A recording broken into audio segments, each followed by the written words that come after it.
நேயர்கள் அனைவருக்கும் வணக்கம். மீண்டும் ஒரு காணொளியில் உங்களை சந்திக்கின்றேன்.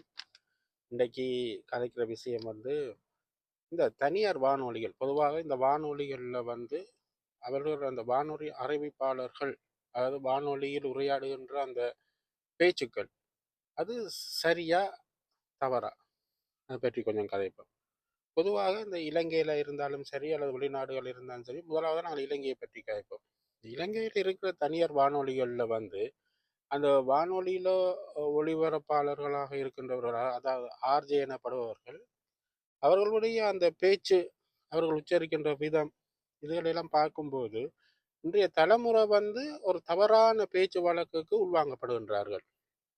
ஆரம்பத்துல இந்த இலங்கை ஒளிபரப்பு கூட்டு தாமனம் அவர்களுடைய வானொலி சேவையில அவர்கள் வானொலிக்குண்டு ஒரு பேச்சு நடை, அதாவது வானொலிக்குண்டு ஒரு மொழி நடை இருக்கின்றது. அந்த மொழிநடையை மிகவும் கச்சிதமாக ஆரம்பத்திலே அந்த இலங்கை வானொலி போன்ற மற்றும் வானொலிகள் அதை மிக நேர்த்தியாக செய்திருந்தார்கள். ஆனால் இன்று, அதாவது இப்போ கடந்த ஒரு 10 வருடங்களாக அல்லது ஒரு 15-20 வருடங்களாக இந்த தனியார் வானொலிகள், முக்கியமாக இந்த தனியார் வானொலிகள் வந்து சும்மா ஏனோ தானோ ஒரு நடைமுறையில் நாங்கள் அன்றாடம் எப்படி கதைப்போமோ அதே பேச்சு நடை, அதே மொழி வழக்கை வானொலியிலையும் வச்சிருக்கிறோம். அதுல இன்னும் ஒரு விஷயம், அதுல வேலை செய்கின்ற அந்த ஒளிபரப்பாளர்கள் அவர்கள் தங்களுடைய சொந்த பிரச்சனையெல்லாம் கதைப்பினம் வானொலியில. இதெல்லாம் கேட்டு கொண்டிருக்க நேயர்களாகிய ஒரு சில நேயர்கள் அது ஒரு வேடிக்கையாக எடுத்தாலும் உண்மையில அதெல்லாம் ஒரு சமூகத்திற்கு ஏற்புடையதல்ல. உதாரணமாக இந்த வானொலியில நீங்கள் பாட்டு கேட்கும் பொழுது அவர்கள் சொல்லுவார்கள், நீங்கள் விரும்பிய நீங்க நீங்களும் சொல்ல மாட்டார்கள், நீங்க விரும்பிய பாடல்களை கேளுங்க, அல்லது நீங்கள் ஒரு ஒரு போட்டி நிகழ்ச்சிக்கு அதை ஒன்றுக்கோ ஒன்று அனுப்ப வேணுமா இருந்தால் அனுப்புங்க. இப்படி அந்த ஒரு ஒரு இது ஒரு வானொலிக்கு ஏற்ற ஒரு மொழி நிறைய இல்லை. கேளுங்க, அனுப்புங்க, பாருங்க. இது ஆரம்பத்தில் ஒளிபரப்பு கூட்டு இலங்கை ஒளிபரப்பு கூட்டுத்தானம் அல்லது ஆரம்ப கால பகுதியில் அனுப்புங்கள், கேளுங்கள், அப்படித்தான் அந்த இதை செய்வினோம். அப்ப அது கேட்கும் ஒரு அழகாக இருக்கும். ஒரு வானொலிக்கு அதான் ஒரு அழகு. இப்போ இருக்கிற தனியார் வானொலிகள் கனடாவில் கூட ஒரு ஒரு ஒரு வானொலி சரியாக பின்பற்றினாலும் ஒரு 170-80 இன்னும் ஒரு வானொலி முற்று முழுதாகவே அந்த அது அது ஒரு அந்த ஏற்புடையதில்லாத ஒரு ஏற்புடையதற்ற ஒரு மொழி நிறையதான் அந்த வானொலியும் அதை கையாடி கொண்டிருக்கணும். இப்ப இந்த தனியார் இப்ப இலங்கையை பொறுத்தவரை தனியார் வானொலிகள் தான் இந்த சமூகத்தை சினிமாவை நோக்கி தள்ளுகிறது, அதாவது இந்த சினிமா பைத்தியமாக்குறது. இப்போ உதாரணத்துக்கு ஒரு பாடலை ஒளிபரப்புறதுண்டா அந்த நடிப்பை ஒரு விஜய் இந்த பாடல்னு சொல்லலாம், அல்ல ஒரு அஜித் குமார் இந்த பாடல்னு சொல்லலாம். இவர்கள் சொல்ல தளபதி, சூப்பர் ஸ்டார், நடிகர்களோட பெயர்களை சொல்ல மாட்டார்கள். அவர்களுக்கு இருக்க புன பெயர்களை தான் சொல்லி அந்த பாடல்களை இவர்கள் தான் இளைய சமுதாய மத்தியில அந்த சினிமா முகத்தை உந்துறது. அவர்களுடைய வானொலி ஒரு வியாபார நோக்கத்தில் இயங்குவதாக இருந்தாலும் அவர்கள் முற்று முழுதாகவே அந்த வியாபார நோக்கத்தை தான் அவை கொண்டு இயங்கினோம். இப்ப சமூகத்துக்கு அவைக்கு எந்த ஒரு அக்கறையுமே இருப்பதாக தெரியவில்லை. தளபதியிடம் அவர் இந்த படங்கள் எதுவும் வந்த உடனே சொல்லினோம், ட்ரெய்லர் அத்தனை ஓடிட்டுது, இத்தனை ஓடிட்டுதுன்னு எல்லாம் தேவையில்லாம சும்மா அது ஒரு சமூகத்துல ஒரு பெரிய ஒரு பிரச்சனை மாதிரி அதைத்தான் கொண்டு வச்சு நடத்தி கொண்டிருப்பினோம். அங்க இருக்கிற ஒவ்வொரு தனியார் வானொலியுமே உங்களுக்கு தெரியும், ஏதோ ஒரு கட்சியோட சம்பந்தப்பட்ட 2 பிரபலமான கட்சிகள், அங்க 2 பிரபலியமான தனியார் வானொலி தான் முக்கியமா இருக்குது. அவ 2 பிரதான கட்சிகளுடைய வானொலி தான். அவைண்ட செய்திகள் அவையெல்லாம் பக்கச்சார்பா தான் செஞ்சு கொண்டிருப்பினோம். ஒரு வானொலி ஒரு கட்சிக்கு சார்பாகவும், இன்னும் ஒரு வானொலி இன்னும் ஒரு கட்சிக்கு சார்பாகவும் தான் அவைண்ட ஒளிபரப்புகள் எல்லாம் இருக்கும். அவைக்கு வேற சகோதர மொழியிலேயும் அவைக்கு உரிய அந்த வானொலி சேவைகள் இருக்கின்றது, ஆங்கில மொழியிலும் இருக்கின்றது. எல்லாமே அவர்கள் தங்களோட கட்சி சார்பானதாயும் அவர்களுடைய நிர்வாகம் சொல்லுவதையும் தான் அவர்கள் செய்து கொண்டே இருப்பார்கள்.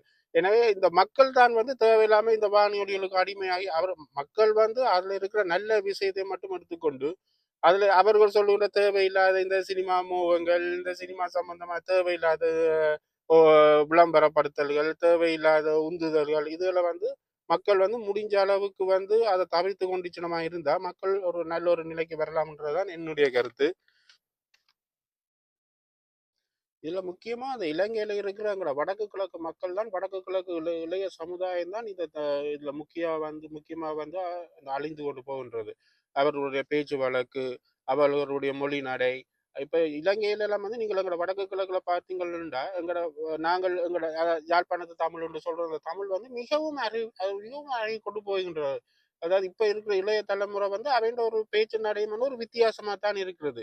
இதுல குறிப்பிட்டு சொல்லலாம், சில அந்த யூடியூபர்ஸ் கூட அவர்களுடைய உரையாடல் கூட அந்த எங்களுடைய ஜாழ்ப்பாண பேச்சு வழக்க தாண்டி தான் செல்கின்றது.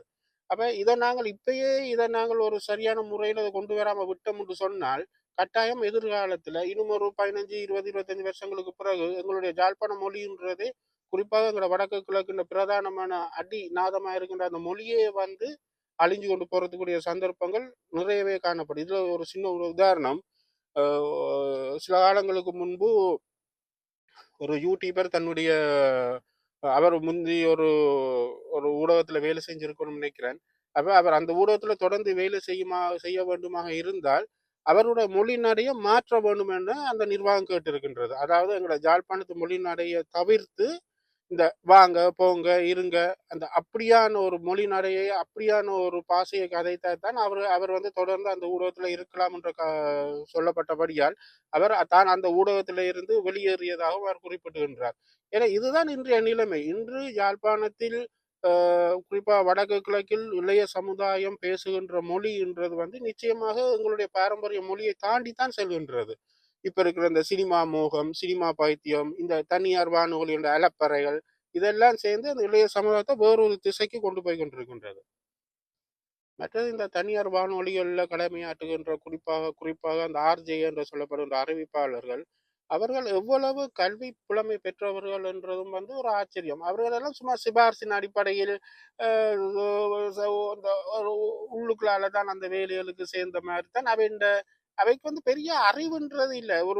அவை ஒரு வானொலியில் அவை ஒரு அறிவிப்பாளராக இருக்கும்போது அவர்களுக்கு இருக்கக்கூடிய அந்த பொது அறிவு, அவர்களுக்கு இருக்கிற கல்வி புலமை இது ஒன்றையுமே காண முடியல. ஆக அவர்கள் தெரிந்தது ஒன்றே ஒன்றுதான் இந்த சினிமா. இந்த சினிமாவை வைத்துத்தான் ஒரு சில அறிவிப்பாளர்கள், ஒரு சில வானொலிகள் வந்து தங்களுடைய நிகழ்ச்சிகளையும், தங்களுடைய இதையும் கொண்டு செல்கின்றன. எனவே இதிலிருந்து மக்களும் சரியான விழிப்பா இருக்க வேண்டும். பெரியவர்கள் இளைய சமுதாயத்துக்கு சரியான புத்திமதியை சொல்லி, இந்த சினிமா மோகம், இந்த பேச்சு வழக்கு, இந்த மொழி நடை இதுல இருந்தெல்லாம் வெளியில வந்து ஒரு சரியான சமுதாயத்தை கட்டியெழுப்ப வேண்டும் என்றதுதான் பெரும்பாலானுடைய மக்களின் ஆதங்கம்.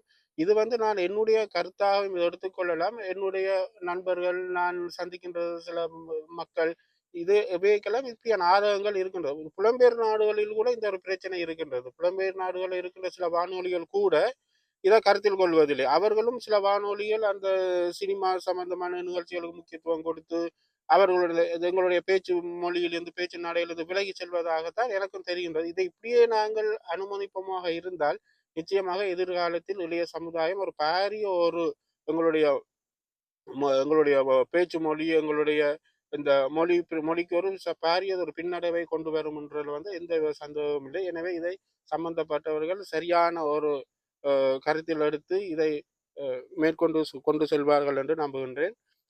சரி நேயர்களே, மீண்டும் மற்றொரு காணொளியில் உங்களை சந்திக்கும் வரை உங்களிடமிருந்து விடைபெற்றுக்